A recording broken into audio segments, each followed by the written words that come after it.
Greetings YouTube. Today let's talk about shamanism. When you hear the word shamanism, what images jiffy pop into your mind's eye?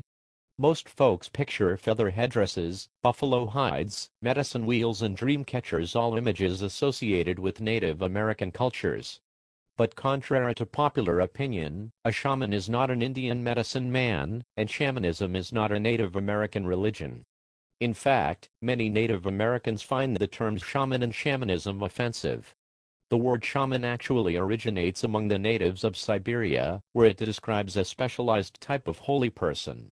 The shamans of Siberia interact with deities and spirits not only with prayer, ritual and offerings, but also through direct contact with the spirits themselves.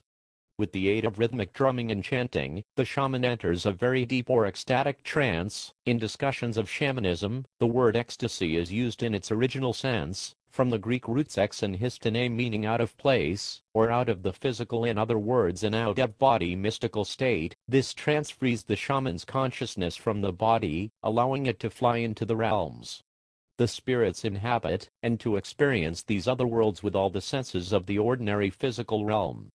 Yet, shamanic journeys are more than mystical encounters with spirits. Shamans undertake trance journeys for practical purposes, in service to their community. A shaman may journey in the other worlds to gather information from the spirits, perform healings, guide the spirits of the dead to resting places, gain spiritual favor and power, or any number of other reasons.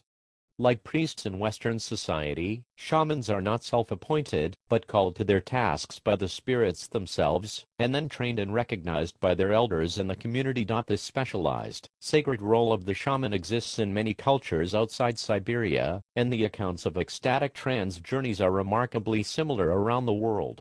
The ecstatic trance seems to open the human mind to archetypal experiences transcending cultural boundaries.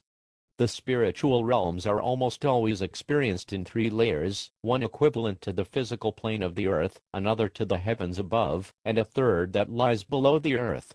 Each culture interprets these realms and their inhabitants slightly differently, but the similarities are enough to suggest that the pattern of imagery arises from the process of the trance journey itself, rather than from cultural expectations. There is even evidence that the ecstatic trance journey may have been part of the development of all religions, including Christianity.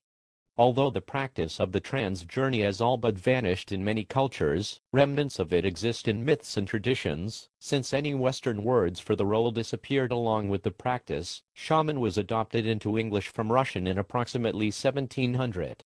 It describes not only the Siberian shamans, but also any community-recognized specialists of the ecstatic trance journey, whatever their culture or religion may be.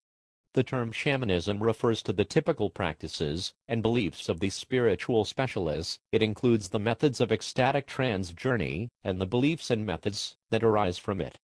Shamanism also describes religions like those of Siberia, which support and depend upon the shaman as a necessary central figure to their practices, much as Catholicism supports and depends upon priests. These types of religions are moderately rare, and most modern uses of the word shamanism refer to trance journey practices used within a religion, rather than to a religion itself.